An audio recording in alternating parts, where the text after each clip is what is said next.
राजस्थान सरकार के द्वारा वित्तीय वर्ष 2026-27 के बजट में अजमेर जिले के लिए विभिन्न घोषणाएं की गई हैं, जिससे अजमेर जिले में विकास को नए आयाम मिलेंगे। अजमेर में 200 करोड़ रुपए की लागत से ड्रेनेज सिस्टम के कार्य किए जाएंगे। इससे अजमेर शहर में जो जलभराव की समस्या होती है उसका पूर्णतः समाधान होगा। इसके साथ ही राजस्व मंडल जो अजमेर में स्थित है उसके नवीन भवन निर्माण के लिए 150 करोड़ रुपए की लागत से नए भवन का निर्माण कराया जाएगा। बजट में की गई घोषणा के अनुसार आना सागर के मॉनसून में जो अधिशेष पानी है एवं एसटीपी के परिष्कृत पानी को फूल सागर कायड़ में अपरिवर्तन करते हुए रूपनगढ़ तक बाढ़ प्रोटेक्शन ड्रेनेज कार्यों के साथ फूल सागर कायड़ से लगभग 1200 हेक्टेयर से सिंचाई सुविधा तथा औद्योगिक आवश्यकताओं की पूर्ति के लिए 100 करोड़ रुपए के कार्य भी करवाए जाएंगे। शहर की यातायात व्यवस्था को सुगम बनाने के लिए पीपीपी मोड़ पर स्मार्ट पार्किंग के निर्माण के साथ साथ पर्यटकों और आमजन की सुविधा के लिए विशेष केंद्र विकसित किए जाएंगे। शिक्षा और संस्कृति के क्षेत्र में कदम बढ़ाते हुए महर्षि दयानंद सरस्वती विश्वविद्यालय में स्वामी दयानंद सरस्वती के जीवन पर आधारित एक भव्य पैनोरमा का निर्माण किया जाएगा।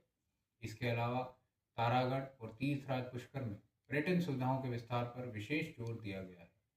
पुष्कर में श्रद्धालुओं के लिए हेरिटेज वॉकवे का निर्माण होगा और मुख्य प्रवेश द्वार को एक भव्य मॉडल के रूप में विकसित कर उसका सौंदर्यीकरण किया जाएगा। आर्थिक और तकनीकी विकास को गति देने के लिए अजमेर में 30 करोड़ की लागत से एक अत्याधुनिक टेक्नो हब भी स्थापित किया जाएगा। ग्रामीण अर्थव्यवस्था और पशुपालन को मजबूती देने के उद्देश्य से तबीजी में एक पोल्ट्री फीड यूनिट लगाई जाएगी जो उचित मूल्य पर मुर्गी दाना भी उपलब्ध कराएगी। जिले में कनेक्टिविटी को सुधारने के लिए सड़क तंत्र पर भी विशेष जोर दिया गया है। अजमेर पुष्कर बड़ी घाटी मार्ग और पुष्कर घाटी मार्ग के चौड़ाईकरण के लिए और सुदृढ़ीकरण के लिए 24 करोड़ रुपए आवंटित किए गए हैं। क्षेत्र की अन्य महत्वपूर्ण सड़कों जैसे विजयनगर केकड़ी मार्ग और पाटन किशनगढ़ मार्ग के लिए भी करोड़ों रुपए का प्रावधान किया गया है।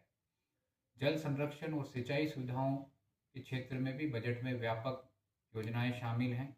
पीसांगन की सागरमती नदी के सुदृढ़ीकरण और प्रोटेक्शन कार्य पर 60 करोड़ रुपए खर्च किए जाएंगे। इसके साथ ही जिले के विभिन्न क्षेत्रों जैसे नसीराबाद, सरवाड़ और किशनगढ़ में दर्जनों तालाब, बांध और नहरों के जीर्णोद्धार के लिए भी 150 करोड़ रुपए से अधिक की राशि स्वीकृत की गई है। माकड़वाली, चाचियावास और रूपनगढ़ जैसे क्षेत्रों में जल संरचनाओं के सुधार से कृषि और ड्रेनेज व्यवस्था में बड़ा सुधार देखने को मिलेगा।